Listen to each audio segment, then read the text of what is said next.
कथा ही नहीं आगे बढ़ रही हमारी। एक ब्राह्मण थे काशी में, वो नित्य भागवत जी का पाठ करते थे। उनका और कोई काम नहीं, बस गंगा तट पर बैठ करके भागवत जी का पाठ करना।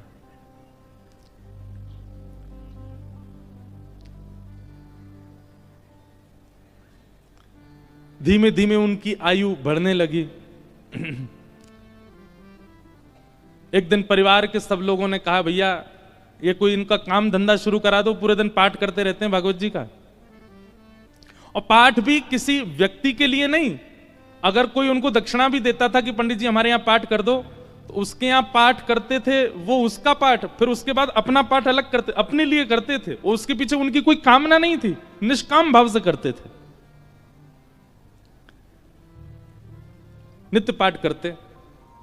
एक दिन घर के लोगों ने सबने कहा कि इनका ब्याह कर दो, ये करते धरते तो कुछ है नहीं, पूरे दिन पाठ में ही लगे रहते हैं, इनका ब्याह कर दो, पत्नी घर आएगी, अकल ठिकाने आ जाएगी। और सब घर के लोगों ने वो ब्राह्मण देवता का ब्याह कर दिया। पत्नी आ गई। कुछ दिन बाद पत्नी को भी पता लगने लगा कि ये कोई काम धंधा नहीं करते हैं, पूरे दिन केवल भागवत जी का पाठ करते हैं। बहुत प्रयास किया, लेकिन उसके बाद वो भी हार गई कि ये करेंगे नहीं, कहीं काम नहीं कर सकते, ये तो भागवत जी में ही लगे रहेंगे। तो आपत्तिकालीन गृहिणी परीक्षा, हमारे शास्त्र आज्ञा करते हैं कि घर में आई हुई आपत्ति के समय घर की गृहिणी की परीक्षा होती है। क्षमा कीजिएगा, घर में आई हुई आपत्ति के समय यदि गृहिणी ही हाथ खड़े कर दे तो फिर आपको ब्रह्मा भी नहीं बचा सकते। लेकिन घर में यदि कोई आपत्ति आ जाए और घर की नारी, घर की गृहिणी यदि वो अपना बल साध ले, वो ना टूटे, वो ना विचलित हो, चिंता मत कीजिएगा, आप उस संकट के सागर से निकल जाओगे। ये वेद प्रमाण है, ये शास्त्र प्रमाण बात है। इसलिए माताएं बहनों को एक बात हम कहें कि पति के ऊपर, बच्चों के ऊपर, परिवार के ऊपर कितने भी संकट आए, बाकी समय आप भले कितने भी आंसू बहाओ, लेकिन घर में आए हुए संकट के समय आप बस थोड़ा सा मजबूत हो जाइए, आपकी मजबूती से पूरा घर संभल जाएगा। आपत्तिकालीन गृहिणी परीक्षा।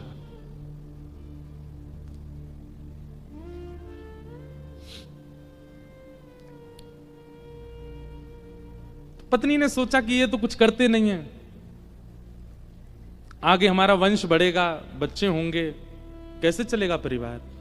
तो फिर उनकी ब्राह्मण देवता की पत्नी ने आज्ञा ली, बोले आपकी आज्ञा हो तो मैं कुछ करूं कार्य, देवी तुमको जैसा अच्छा लगे।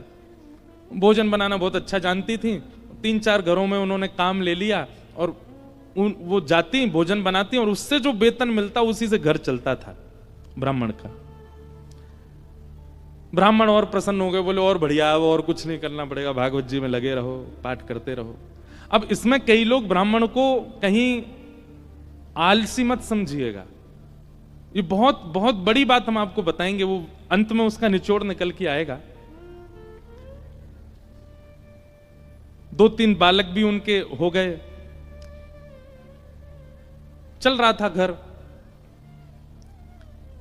एक बार की बात, कुछ संतों का काशी में आगमन हुआ, संत आती रहते हैं काशी में,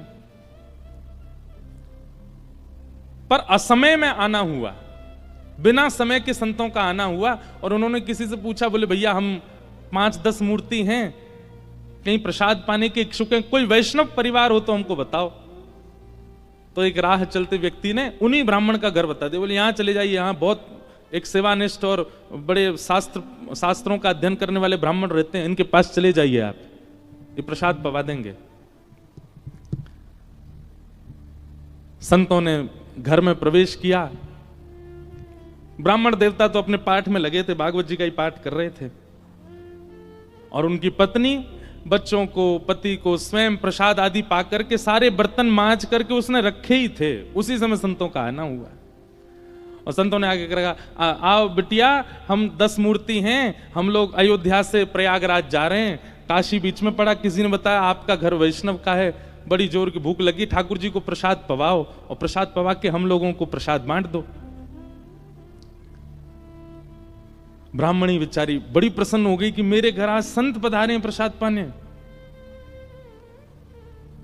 तुरंत उसने जाकर के रसोई घर में सामग्रियां देखी। सामग्री इतनी थी नहीं कि उन सबको पवाया जा सके। दौड़ी दौड़ी अपने कक्ष में गई, जाकर के अपने जो उसका धन वो कमाती थी उसको जाकर के देखा कि जाऊं लेकर के आऊं, तो वह भी इतना नहीं था कि उन 10 महापुरुषों की सेवा हो सके। और ब्राह्मण का एक स्वभाव है कि और अगर ये स्वभाव किसी ब्राह्मण में नहीं है तो वो ध्यान से सुने, ये ब्राह्मण का स्वभाव होना चाहिए। ब्राह्मण दान मिले तो लेने का अधिकारी होता है, पर मांगने का अधिकारी नहीं है। मांगे ना, ब्राह्मण का स्वाभिमान है, वो मांगता नहीं है और मांगना चाहिए भी नहीं। अब वो कभी रसोई में जाए, कभी कक्ष में जाए, कभी एकांत में बैठ के सोचे मैं क्या करूं, संत पधारे हैं घर पर, कैसे प्रसाद पवाऊं, क्या व्यवस्था करूं, कुछ लाऊं, कभी ऊपर कुछ ढूंढे, कुछ मिल जाए, कुछ भुजिया मिले, नमकीन मिले, कुछ तो मिले, कुछ तो दूं, पर कोई व्यवस्था नहीं बन पाई। बार बार उसको यहां से वहां घूमते देख संत समझ गए कि हम गलत समय पे आ गए हैं। मुखमंडल बता देता है कई बार, और वे सब संत अपने अपने आसन लेके उठ गए, चिमटा कमंडल लेकर के, बिटिया सुनो सुनो सुनो सुनो, हमको ना प्रयाग पहुंचना है, विलंब हो रहा है, फिर आएंगे, अपना ही घर है, क्या दिक्कत है, तुम आराम करो, हाँ हम जाते हैं। और उस ब्राह्मणी के मन में वही आ रहा था, जब ये कक्ष मेरे घर में घुसे, इन्होंने घुसते ही क्या कहा था कि हम बहुत भूखे हैं, ठाकुर जी को भोग लगा के प्रसाद पवाओ, और ये भूखे ही जा रहे हैं और मैं कुछ नहीं कर पा रही। नेत्र सजल हो गए उसके, अत्यंत पीड़ा में आ गई।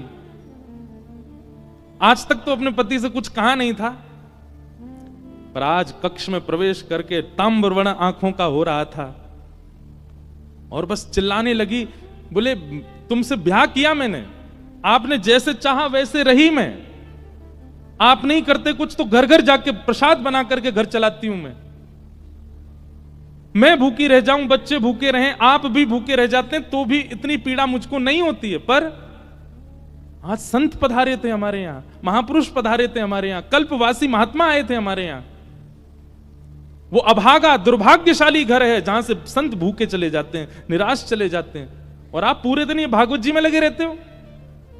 अगर ये भागवत कृष्ण है, अगर ये भागवत नारायण है, अगर ये भागवत साक्षात भगवान है, तो इन भागवत जी से कम इतनी उम्मीद तो हम रख सकते थे कि हमारे घर से संत भूखे नहीं जाते। क्या दिया भागवत जी ने हमें?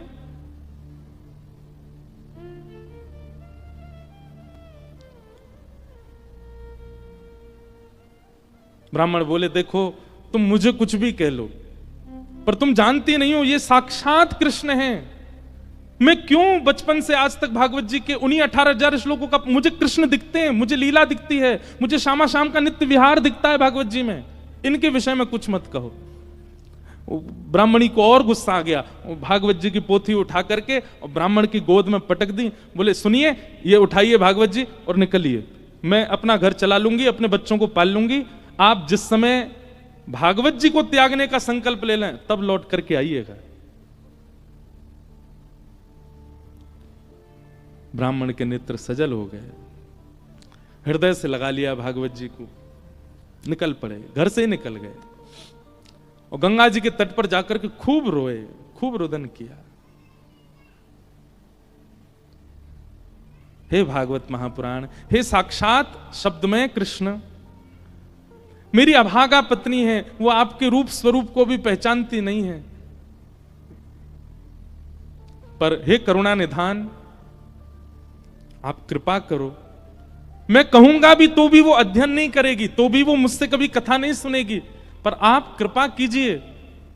और उनका ये भाव है, प्रबल प्रेम के पाले पड़कर हरि को नियम बदलते देखा, अपना मान टले टल जाए पर भक्त का मान न टलते देखा।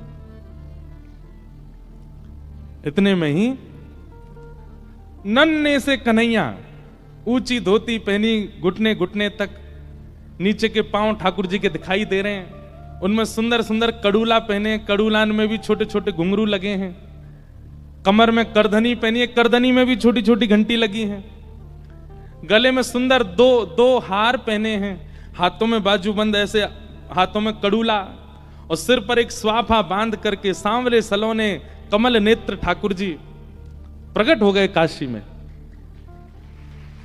लेकिन ब्राह्मण को नहीं दिखे अभी, बस कहीं हो गए प्रकट।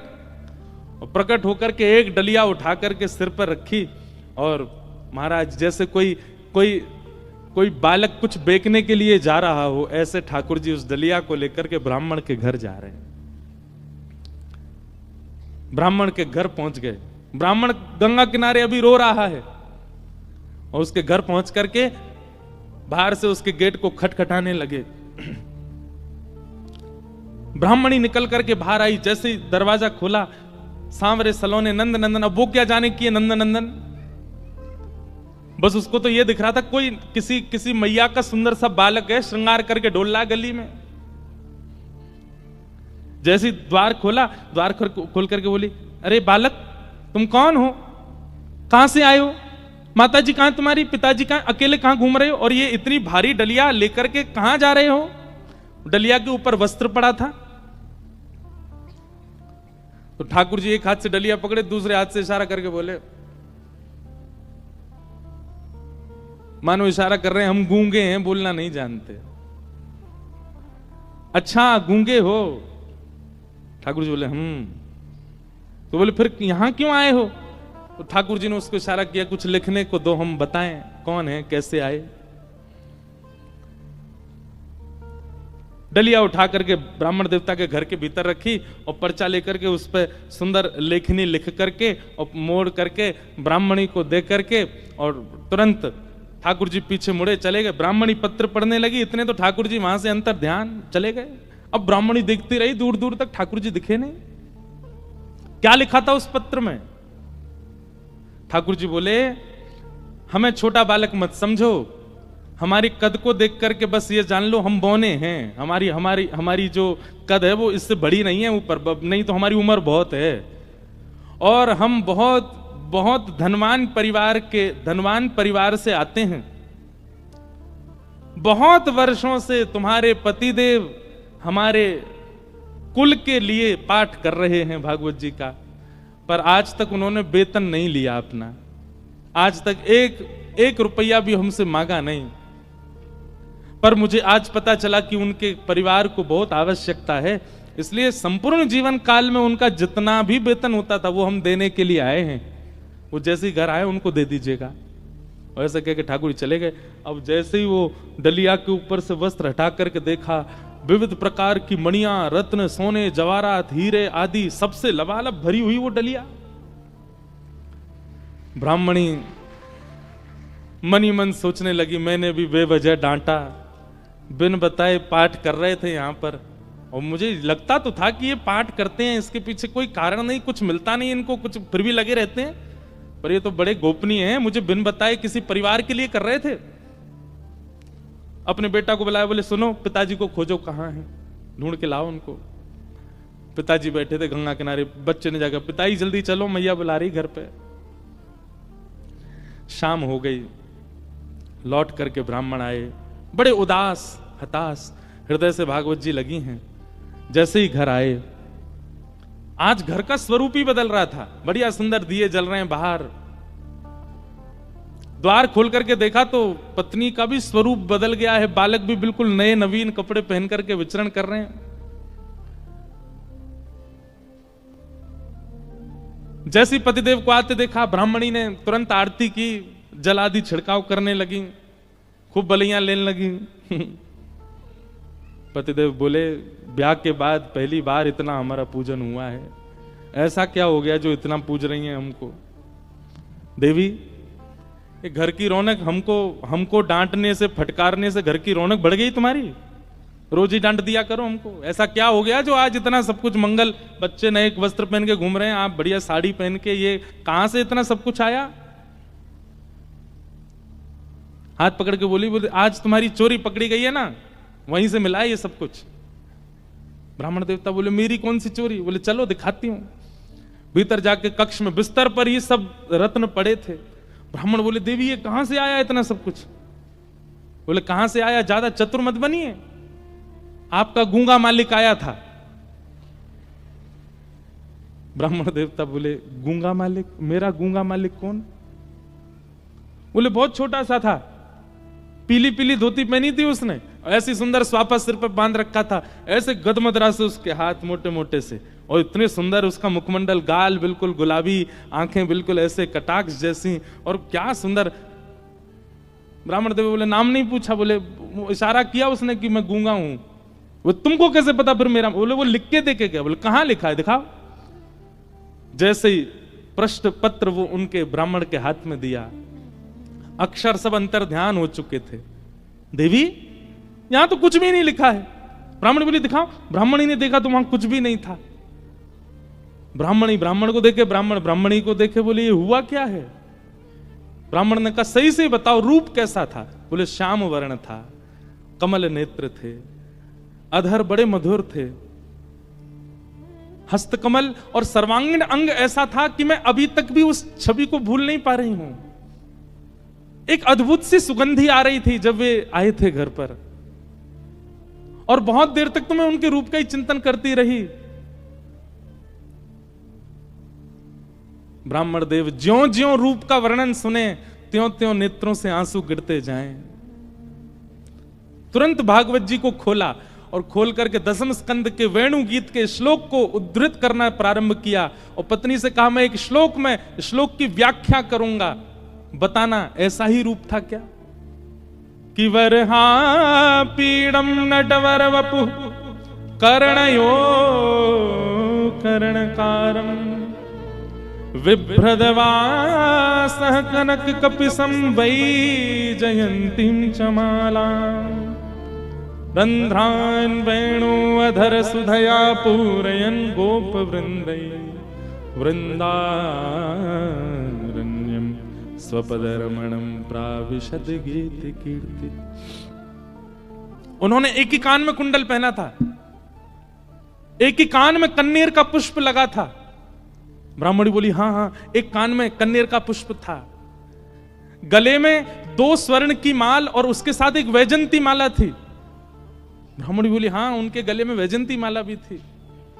पीतांबरी ऐसी चमक रही थी मानो सूर्य को भी लज्जा हो जाए। बोले हाँ, ऐसी ही उनकी पीतांबरी थी। नेत्र बंद हो रहे हैं और खुल रहे हैं। ये बंद होना खुलना, इसमें ऐसा लगता था कि मानो जैसे हम कहीं खो जाएंगे, हम कहीं डूब जाएंगे इनके रूप माधुरी में। बोले हाँ, ऐसा ही रूप था। ब्राह्मण तुरंत चरणों में गिर गए। देवी वो कोई और नहीं, साक्षात योगेश्वर कृष्ण आए थे, साक्षात वृंदावन चंद श्री ठाकुर जी आए थे। और वे तुमसे कह के गए कि मैंने बाल्यकाल से उनके घर के लिए पाठ किया। वो इसलिए कह के गए क्योंकि मैंने पाठ निष्काम भाव से किया, आज तक किसी कामना से नहीं किया। और निष्काम पाठ, निष्काम सेवा ठाकुर जी की लगती है, वो ठाकुर जी की ही हो जाती है।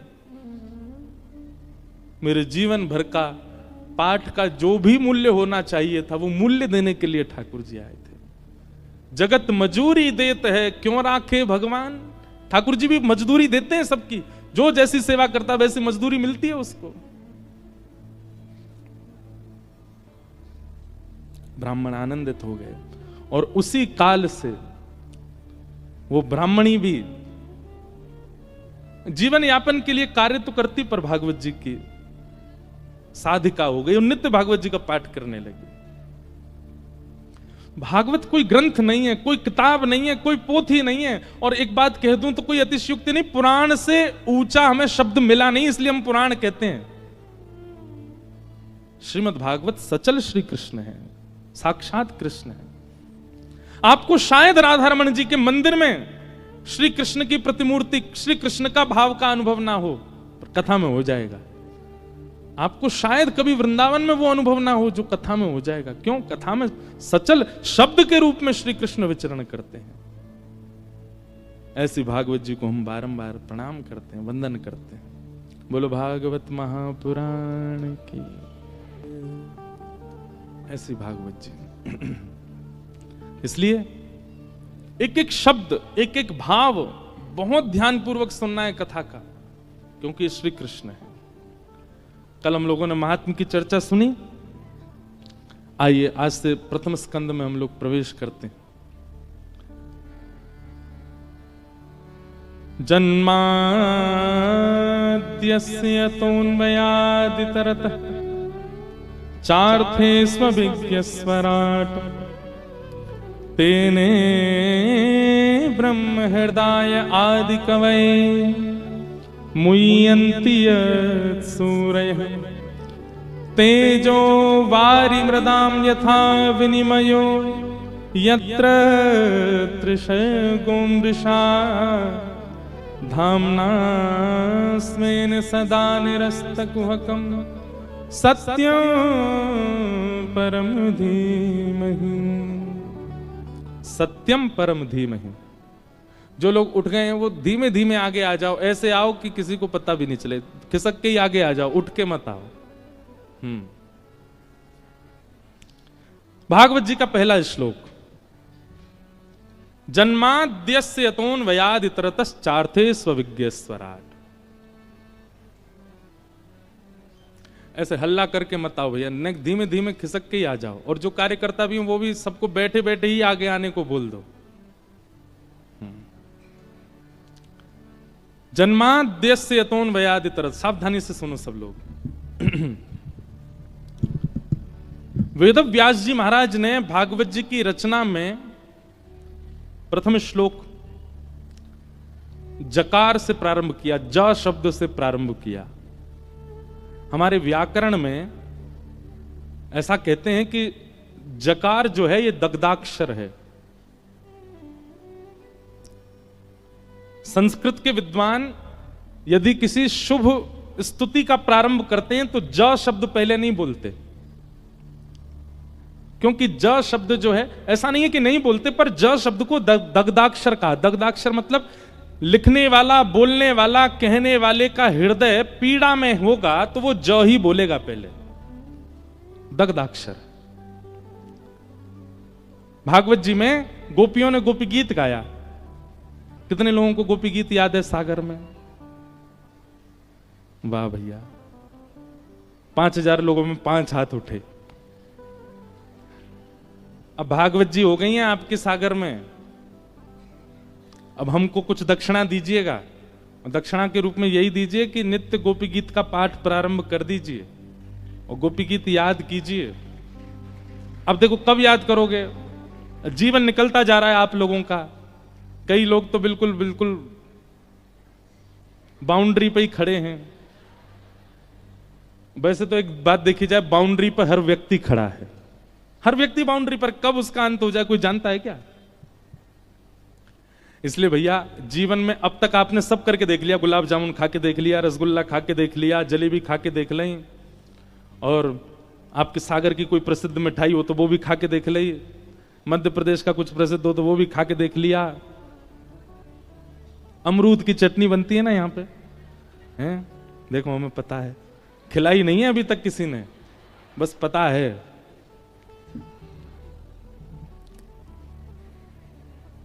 हम आए हैं दमोह में कथा हुई थी कुछ वर्ष पहले, वो आयोजक भी आए हैं आज बेचारे कथा में, जो दमोह में कथा कराए थे।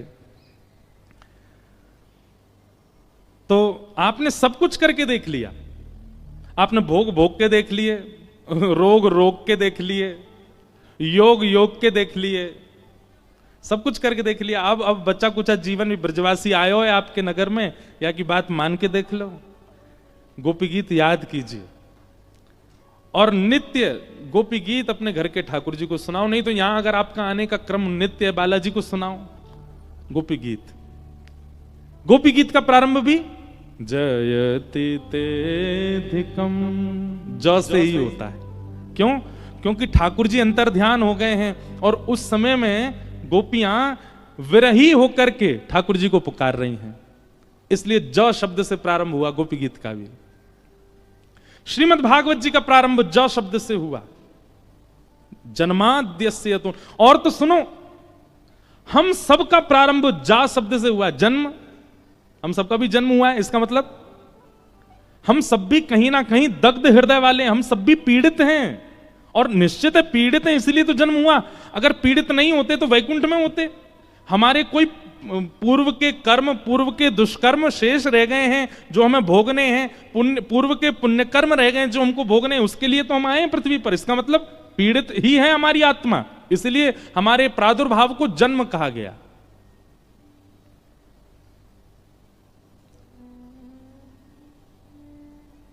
तो ज शब्द से प्रारंभ संस्कृत के रूप में तब किया जाता है जब हृदय पीड़ा में हो। भागवत जी का प्रारंभ जकार से हुआ, हमारा प्रारंभ जकार से हुआ, गोपी गीत का प्रारंभ जकार से हुआ। हमारे वृंदावन में जाके पूरी दुनिया भी जकार ही कहती है, जय जय श्री राधे, सब जय ज से ही प्रारंभ करते हैं। इसीलिए पीड़ित है हृदय हमारा, और हम नहीं जानते होंगे, हमारी आत्मा जानती है।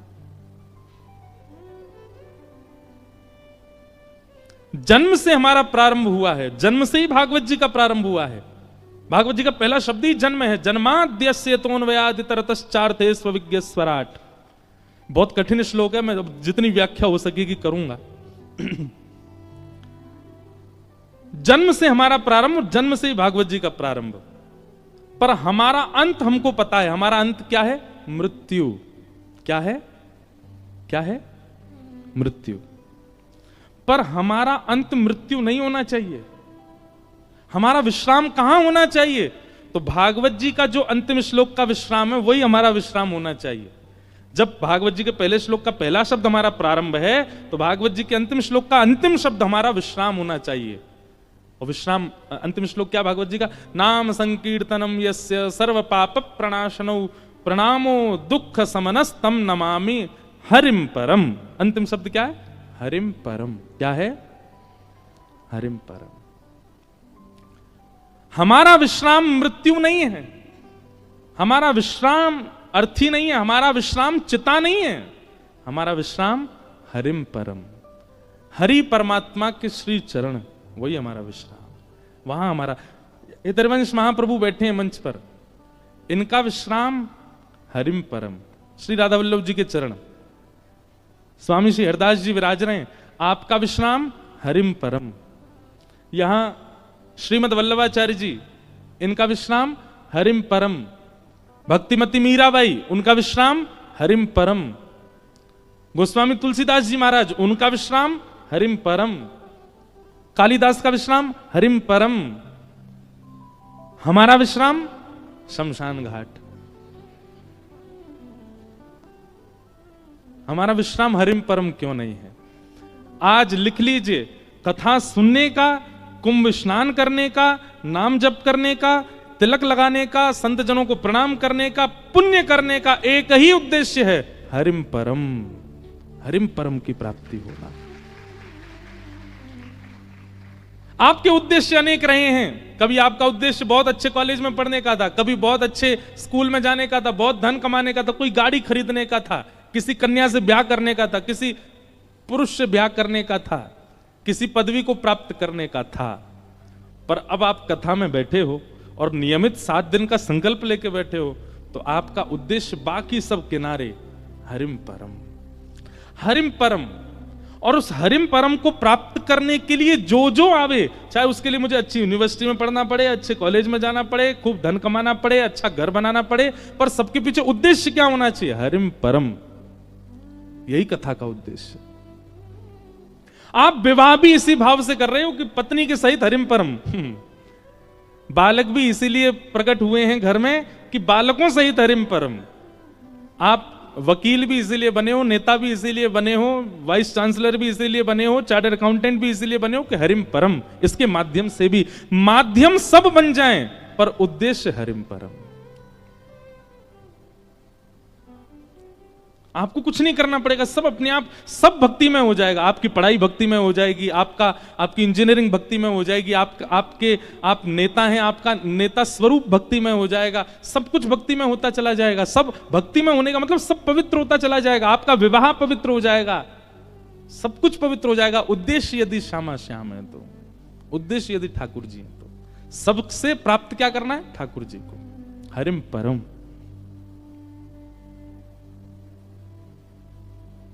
ये उद्देश्य मान लीजिए। कई लोग हमको, हम तो केवल कथा कहना जानते हैं, पर कई लोगों को लगता है ये बाबा जी कुछ जानते होंगे। एक माता जी अभी मिली मुझको बोलती हैं प्रणाम कर, बाबा मेरे मन में क्या चल रहा है। अब मैं अपने संग पंडित जी को देखूं, मैंने कि क्या बोलूं इनको, मैंने कहा मैया हम वो वाले बाबा नहीं है, हम तो केवल कथा सुनाते। नहीं नहीं, तिलक लगा रखा है आपने, हाँ धोती पहनी है। अरे भैया मैंने हमसे केवल कथा कहनी आती है और कुछ नहीं। नहीं नहीं, मेरे मन में क्या चल रहा है बताओ। फिर हमको दो चार बातें तो पता ही हैं, वो सबके मन में होती हैं। मैंने कहा आप बहुत पीड़ा में हो दुनिया आपके साथ अच्छा व्यवहार नहीं करती। आंखों से आंसू आने लगे मैया के, जय हो बाबा। अरे मैंने कि मैया राधे श्याम जपो, जीवन एक परीक्षा है। जिनका कभी जन्म नहीं होता, जिनकी कभी मृत्यु नहीं होती, जो जन्म और मृत्यु के चक्र से विलग हैं, लेकिन चाह जाएं तो ठाकुर जी का जन्म होता है। भगवान को जन्म लेने की आवश्यकता नहीं है, पर देवकी को सुख देने के लिए, कौशल्या जी को सुख देने के लिए वही प्रभु राम बनकर के, कृष्ण बनकर के आते हैं और 9 महीना बाकायदा बच्चों की तरह पेट में ही रहते हैं और फिर जन्म लेते हैं। उनको आवश्यकता नहीं है, पर कभी कभी प्रेम में इतने अधीन हो जाते हैं ठाकुर जी के, अधीन होकर के अपने प्रेमियों को वह सुख देते हैं। चार्थे स्वविज्ञ स्वराट, जो अविज्ञ है, अनविज्ञ नहीं। अविज्ञ किसको कहते हैं? जो सब जानता है, उसको अविज्ञ कहते हैं। संसार में केवल भगवान ऐसे हैं जो सब जानते हैं, बाकी इसीलिए उनका नाम भगवान है। जिसके पास धन की मात्रा बहुत ज्यादा उसको धनवान कहते हैं, बल की मात्रा ज्यादा बलवान कहते हैं, जिसके पास 6 भग हैं उसको भगवान कहते हैं। ठाकुर जी को भगवान क्यों कहते हैं पता है आपको?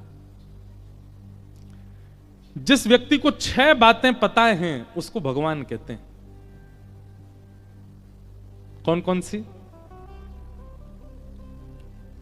उत्पत्ति प्रलयम चैव भूतानाम अगति गति वेत्तिम विद्याम अविद्याम च सवाच्यो भगवान इति। ये 6 बातें जो जानता है वो भगवान है। उत्पत्ति, पृथ्वी का उत्पत्ति दिवस कौन सा है? कौन से दिन पृथ्वी का निर्माण हुआ? कोई नहीं बता सकता। परमात्मा जो जानते हैं वही जानते हैं बस, ये पृथ्वी कब बनी थी और इस पृथ्वी का प्रलय कब होगा, यह भी जो जानता है वही परमात्मा है बस। कई लोगों ने हल्ला किया 2012 में पृथ्वी खत्म हो जाएगी, 25 आ गया, अब कह रहे हैं 26-27 में चली जाएगी। और उसमें भी एक ग्रंथ का आश्रय सब लोग बोलते हैं कि उस ग्रंथ में ऐसा लिखा है। हम किसी ग्रंथ की, किसी किताब की निंदा नहीं कर रहे हैं, पर यह बात शास्त्र प्रमाण है कि पृथ्वी का प्रलय कब होगा ये दुनिया में सब प्रिडिक्ट करते रह जाएंगे, लेकिन किसी को पता नहीं चलेगा। इस प्रिडिक्शन में आपकी सारी विद्याएं फेल हो जाएंगी कि पृथ्वी का प्रलय कब होगा।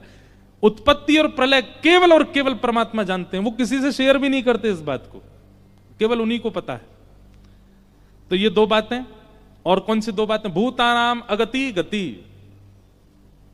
हमारी गति और अगति, हमारी गति और दुर्गति जिसको पता है वो परमात्मा।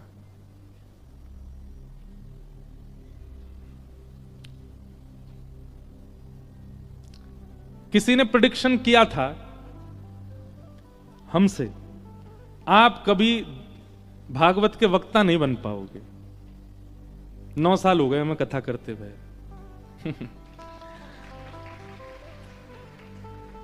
व्यक्ति की गति और अगति यह भी केवल परमात्मा जानते हैं। उसकी कहां गति होगी, कहां अगति दुर्गति होगी, ठाकुर जी को पता है। कई बार आपका इंफ्रास्ट्रक्चर बहुत अच्छा होता है लेकिन आप उस श्रेष्ठता को प्राप्त नहीं कर पाते, ठाकुर जी को पता है नहीं बन पाएगा। और कई बार आप झोंपड़ियों में रहने वाले बच्चे, दिया जला के पढ़ने वाले बच्चे IAS ऑफिसर भी बन जाते हैं। कहां किसकी गति और अगति है ये केवल ठाकुर जी को पता है। कहां किसी को रंक बनाना है, किसको फकीर बनाना है, ठाकुर जी के हाथ में। तो प्रलय और उत्पत्ति जो जानते हैं, गति और अगति जो जानते हैं, 4 हो गए। और विद्याम अविद्याम च, विद्या और अविद्या, विद्या कहते हैं ज्ञान को, अविद्या कहते हैं अज्ञान को। ज्ञान और अज्ञान के बीच में जो फर्क समझते हैं, जानते हैं क्या ज्ञान है क्या ज्ञान है, ये 6 भग से परिपूर्ण, थोड़े बहुत नहीं, परिपूर्ण 100% फुलफिल हैं, जो इन 6 भगों से, उसको भगवान कहते हैं। हम सब में इन 6 के 2% होगा, 1% होगा, कहीं कहीं 0 भी होगा, पर इनसे परिपूर्ण जो है उनको भगवान कहते हैं। वो सब जानते हैं। तेने ब्रह्म हृदय आदि कवि, आदि कवि ब्रह्मा भी जिनके अधीन रहता है। मुह्यंति यत् सूर्य, बड़े बड़े देवता, इंद्रादि देवता भी जिनके आगे नतमस्तक बैठे रहते हैं। तेजो वारि मृदाम यथा विनिमयो, पृथ्वी जल अग्नि वायु आकाश जिनके अधीन हैं। यत्र सर्गो मृषा, ये संसार अमृष है, मृष है। मृषा मतलब मिथ्या है, पर सत्य सा प्रतीत होता है जिनकी लीला से। ऐसे परम सत्य परमात्मा को हम बारंबार प्रणाम करते हैं। ये भागवत जी का पहला श्लोक। ऐसे ही पाते हैं। और आपको एक बात बताऊं, अगर आप ऐसे प्रसाद पाते हो, प्रसाद बनाया, रोटी चावल जो भी है, और मुख के पास ले जाके केवल उसको ऐसे छोड़ दिया मुख में, आप उस हाथ से अगर किसी और को परोस दोगे तो वो झूठा नहीं माना जाएगा, क्योंकि आपका हाथ झूठा है ही नहीं। अब ये भोजन, ये धर्म है। अब इतनी गहराई में कौन उतरे, पर उतरोगे तभी धर्म है।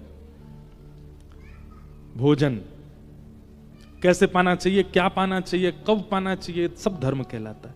कभी कभी हमारा भी बिगड़ता है, पर हम व्यास मंच से इसलिए कह रहे हैं क्योंकि कई बार व्यास मंच से कही हुई बात वो हमारे मन में घूमती रहती है कि तुमने व्यास मंच से कही, पहले तुम भी सुधारो, हमको भी सुधारना है। भोजन। फिर आया भवन। घर कैसा हो? घर ऐसा हो जहां केवल मानव ना आते हो, जहां पर कभी कभी शुभ पक्षियों का आगमन भी होता हो। घर ऐसा हो जहां कभी कभी साधकों का भी आना होता हो। घर ऐसा हो जहां पर वैष्णव आने में संकोच ना करें। भवन ऐसा बनना चाहिए। हम लोग आजकल लोग भवन किस भूमिका से बनाते हैं? मेरी बेटी कैसे रहेगी, बेटा कहां रहेगा, मां कहां रहेंगी, पिताजी कहां रहेंगे, बच्चे कहां रहेंगे, सबकी भावना से घर बनता है। इसीलिए संत नहीं आते उसमें। किस भावना से घर बने? सबसे पहले विचार यही किया कि अगर सागर में कोई वैष्णव आ गए तो वो कहां रुकेंगे, उनके लिए एक स्थान। हमारे ठाकुर जी कहां विराजेंगे? भवन। कुटुंब प्रबोधन, ये पहला धर्म का स्वरूप है। फिर भ्रमण। भ्रमण भी कहां करना चाहिए, कहां जाना चाहिए, यह भी धर्म कहलाता है। हम कुछ दिन पहले कथा करने गए थे। पूछो कहां? मैं जैसी नाम बताऊंगा आप हंसोगे। गोवा। कहां गए थे? गोवा। अब देखो आप क्यों हंसे? क्योंकि आप सब जानते हैं कि वह स्थान किस चीज के लिए प्रसिद्ध है। कई बार आपको पूरी व्याख्या नहीं करनी है, केवल स्थान का नाम ले देना। उस स्थान के नाम से ही लोग समझ जाएंगे, ओहो तो वहां पर यह भी किया होगा, वहां पर ऐसा भी हुआ होगा, वहां पर यह भी हुआ होगा।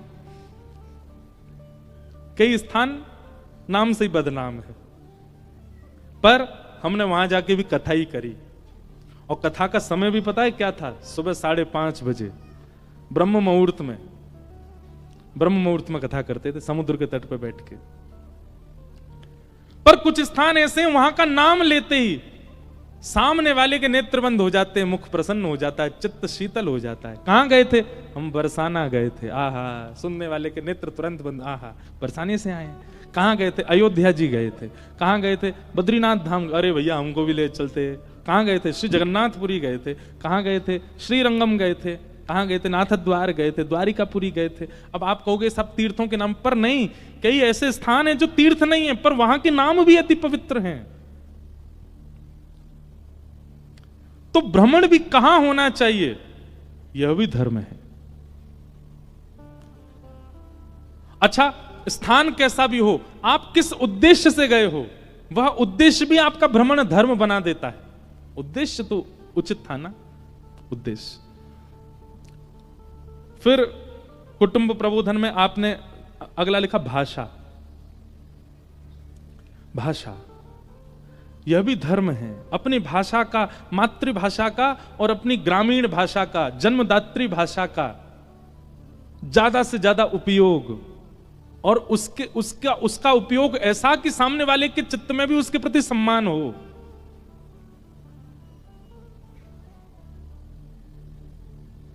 आपके यहां की बुंदेलखंडी भाषा बहुत अच्छी लगती है, हमसे बोलनी नहीं आती पर बहुत प्यारी लगती है।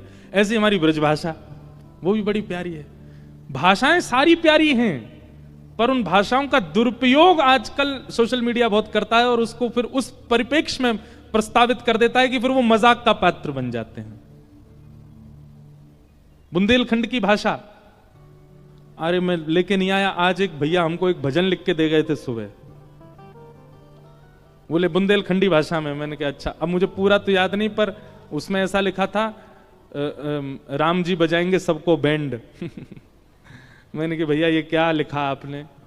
अब है तो बुंदेलखंडी भाषा में था, वो मुझे याद नहीं है, पर उसमें बैंड शब्द मुझे याद है कि सबका बजेगा बैंड था वो है?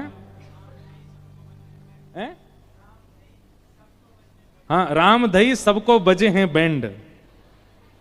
बताओ, अब है तो ये बुंदेलखंडी भाषा, पर उसमें बैंड बज रहा है सबका। भाषा की पवित्रता, भाषा की शुद्धता और भाषा सुनने वाले को भी आपकी भाषा के प्रति सम्मान धर्म है। हम तो पूरा प्रवचन ही इसी पे कर देंगे, इतने सूत्र हमको मिल गए। सीधी बात, कुटुंब प्रबोधन। कुटुंब का मतलब अपना परिवार नहीं, आप जिस मातृभूमि से आते हैं उन सबका प्रबोधन, उन सबका विस्तार हो। भोजन से, भवन से, भ्रमण से, भाषा से, भूषा से आपकी संस्कृति का प्रावधान बने, ये प्रथम सूत्र है।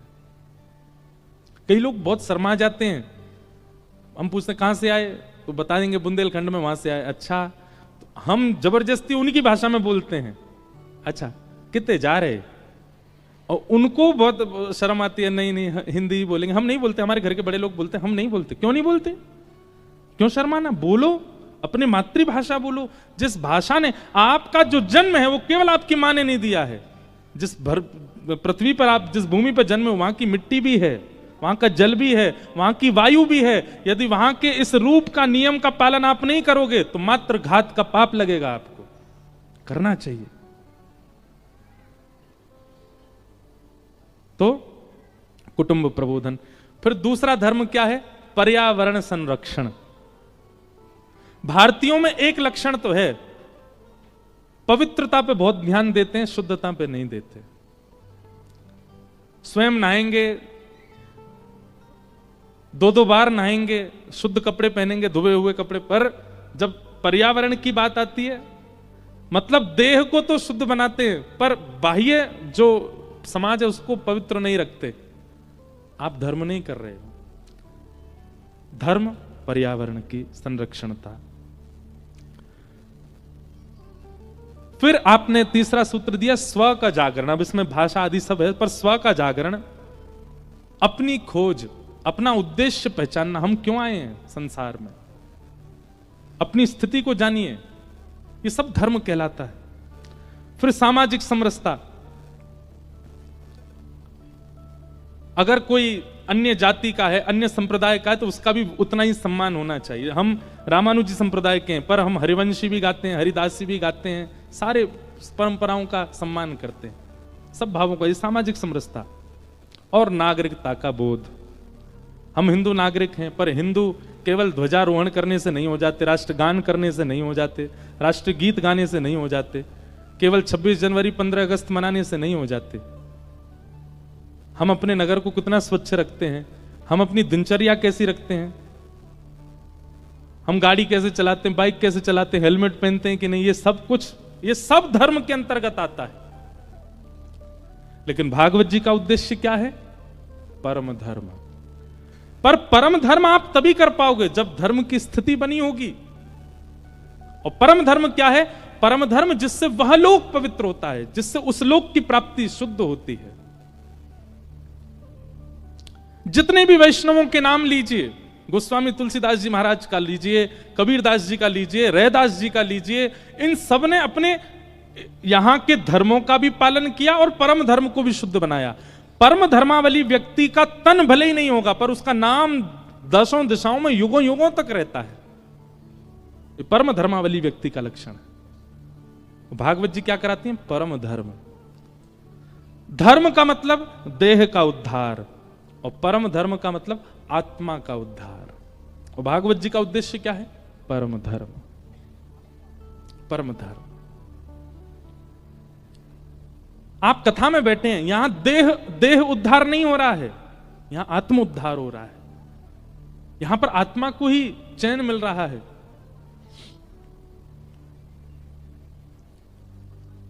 परम धर्म। फिर दूसरी बात आती है कि भागवत जी का अधिकारी कौन है, किसको कथा सुनने का अधिकार है? तो कहते हैं निर्मत सराणाम सताम, जिसके चित्त में मात्सर्य दोष नहीं है। एक बात याद रखिएगा बंधुओं, बहुत ध्यानपूर्वक सुनिएगा। आपके अंदर यदि काम दोष है तो भी एक दिन आप उस दोष से निवृत्त होकर भगवत प्राप्ति कर सकते हो। आपके अंदर क्रोध बहुत ज्यादा है तो भी आपको भगवत प्राप्ति हो जाएगी। आपके अंदर लोभ है, मोह है, तो भी आपको भगवत प्राप्ति हो जाएगी। आपके भीतर अहंता, ममता, चिंता, ये सारे अवगुण भी हैं तो भी आपको भगवत प्राप्ति हो जाएगी। परम व्यास मंच से कह रहे हैं और सिग्नेचर करके आपको प्रमाणित बोल देंगे कि अगर ये दोष आपके अंदर है तो आपको कभी भगवत प्राप्ति नहीं हो सकती। और वो दोष क्या है? ईर्ष्या। ईर्ष्या का दोष यदि आपके चित्त में है, आप कभी भगवत प्राप्ति नहीं कर सकते, आप कभी ठाकुर जी को प्राप्त नहीं कर पाओ। और क्षमा कीजिएगा, कलयुग में काम भी है, क्रोध भी है, अहंता, ममता, चिंता सब कुछ है, मोह भी है, पर इन सबसे कई गुना ज्यादा ईर्ष्या है मानव के चित्त में। ईर्ष्यालु व्यक्ति भगवत प्राप्ति नहीं कर सकता। इसलिए हम तो कहते हैं कुंभ में जाके स्नान करो, गंगा जी में स्नान करो, बालाजी को प्रणाम करो, संतों को प्रणाम करो। और जब प्रणाम करते हैं ना, उस समय सारे अवगुणों को चित्त में धारण करके प्रणाम करो। पता चला सागर में कोई महापुरुष आए हैं, उनको प्रणाम करने जब जा रहे हैं, उस समय अपने सारे अवगुण चिंतन करके जाओ। मुझमें ईर्ष्या भी है, उससे मुझे बहुत ईर्ष्या होती है, मुझमें क्रोध भी है, मन ही मन सोचते रहिए और सारे अवगुणों को चित्त में धारण करके तब प्रणाम कीजिए। आप जब प्रणाम करके लौटेंगे, आपका एक अवगुण तो शांत हो चुका होगा वहां पर, ये निश्चित है। आप गंगा जी स्नान करने जाइए, अपने अवगुणों को धारण करके जाइए। हे गंगा मैया, आजकल हम बहुत ज्यादा व्यसन करने लगे हैं। हे गंगा मैया, हमारे अंदर लोभ बहुत ज्यादा हो गया है।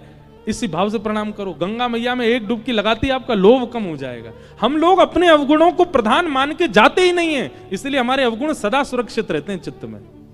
व्यक्ति लोभी था 25 वर्ष की उम्र में और 80 वर्ष की उम्र तक लोभी ही रहा। 25 वर्ष की उम्र में कामी था, 90 वर्ष तक काम गया ही नहीं उसके चित्त से। ऐसा व्यक्ति, उसका जीवन व्यर्थ हो गया, क्योंकि उसने दोष निवृत्त किए नहीं अपने। गंगा मिलने के बाद भी, कथा मिलने के बाद भी, महत्पुरुषों का आशीर्वाद मिलने के बाद भी वह पवित्र नहीं कर पाया स्वयं को।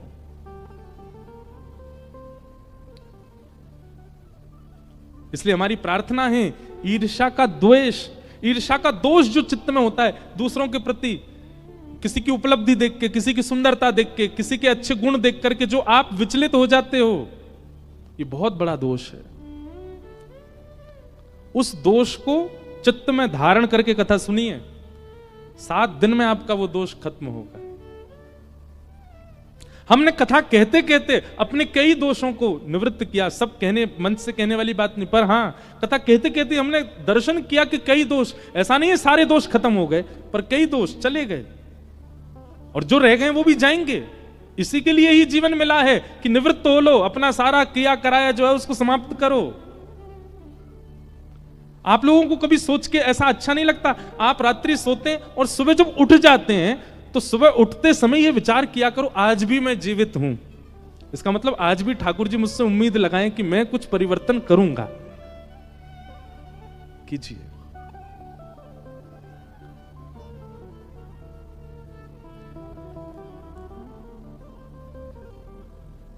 दोष निवृत्त, और उसमें भी ईर्ष्या तो बिल्कुल नहीं हो। काम रखे रहो, क्रोध रखे रहो, लोभ रखे रहो, ये सब धीरे धीरे चले जाएंगे। पर ईर्ष्या यदि आपके चित्त में है, आप दुनिया की सारी उपलब्धियां प्राप्त कर लोगे, पर वृंदावन चंद श्री कृष्ण कभी प्राप्त नहीं होंगे। ईर्ष्या नहीं। और ईर्ष्या भगवत प्रणाम, वैष्णव प्रणाम और कथा श्रवण से ही जा सकती है। सत्संग सब चीजों की औषधि है, इससे सब होना संभव है। तीसरी बात, वैद्यं वास्तवमत्र वस्तु शिवदं तापत्रयोन्मूलनम्। विषय, अधिकारी, अब आया संबंध। भागवत हमारा किससे संबंध कराती है? कथा श्रवण के बाद मैं कथा में कहता हूं, ठाकुर जी आपको ठाकुर जी नहीं दिखें, ठाकुर जी आपको परमात्मा नहीं दिखें, ठाकुर जी आपको भगवान नहीं दिखें, ठाकुर जी के प्रति किसी संबंध का दर्शन होने लग जाए। कथा श्रवण के बाद फिर जब भी आप ठाकुर जी को देखें तो आपको एक संबंध का भाव उनके प्रति जागृत हो जाए। आपको ये लाला जैसे दिखने लग जाएं, आपको ये अपने पिता जैसे दिखने लग जाएं, अपने पुत्र जैसे दिखने लग जाएं। मीराबाई की तरह, मेरे तो गिरधर गोपाल दूसरों ना कोई, जाके सिर मोर मुकुट मेरो पति सोई। प्रियतम के रूप में दिखने लग जाएं, मित्र के रूप में दिखने लग जाएं, गुरु के रूप में दिखने लग जाएं। कोई संबंध रूप में ठाकुर जी का दर्शन हो, तब समझिए कथा सुनिए। कथा सुनने के बाद वो भगवान ही दिख रहे हैं आपको, एक संबंध।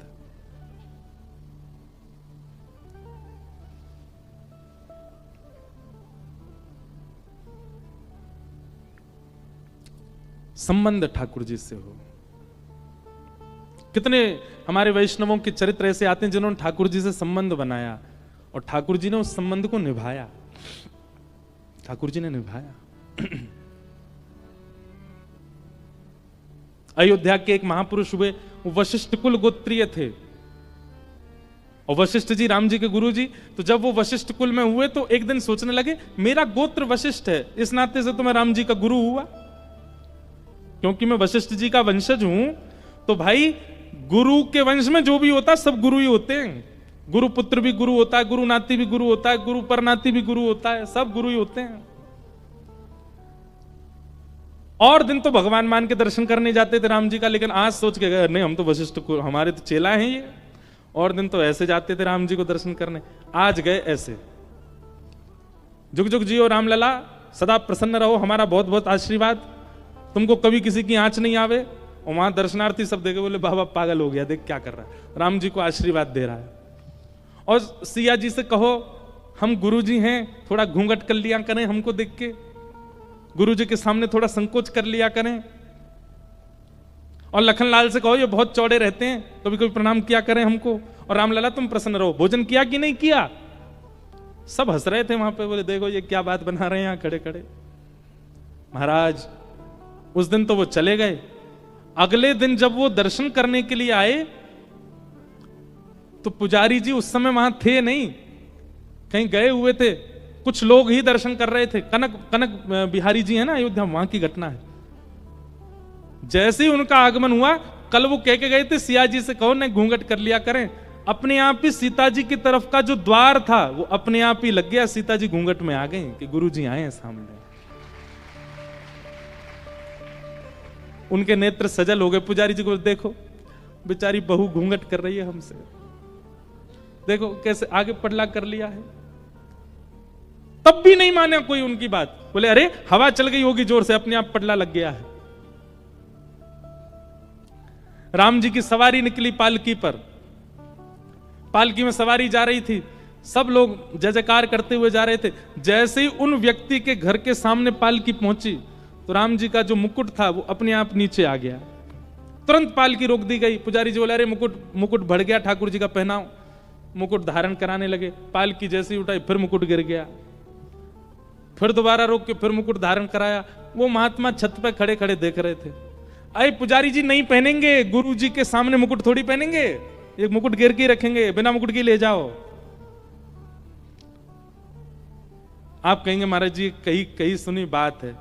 आज भी राम जी की जब पालकी निकलती है ना, उन महापुरुष का घर जब भी आता है, ये तो बहुत पुरानी घटना है पर उनका निवास आज भी हमने सुना अयोध्या के लोगों से, आज भी वहां से राम जी की जब पालकी निकलती है तो राम जी अपने आप ही मुकुट उतार देते हैं।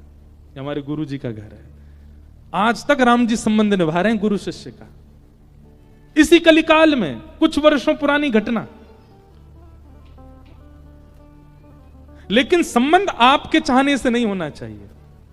आपके मन में वो छवि ठाकुर जी की उसी संबंध की दिखने लग जाए। आपको ठाकुर जी वैसे ही दिख रहे हैं। कोई जगत प्रशंसा के लिए या जगत में बहुत नाम के लिए वो संबंध हुआ तो नरक जाना पड़ेगा। कहीं आपने इसलिए किया कि मैं सबको दिखा सकूं, देखो मैं ठाकुर जी को ये मानता हूं, तो नरकगामी हो जाओगे आप। आपके स्वप्न में, आपके आभास में, आपके हृदय में, आपके स्वभाव में, चिंतन में फिर वैसे ही दिखते हैं आपको। आप जब जब ठाकुर जी को दिखते हो, आपको ठाकुर जी के रूप में अब जो भी संबंध आपका वही दिखते हैं, तो ही आपका संबंध सार्थक है। पर संबंध होना चाहिए।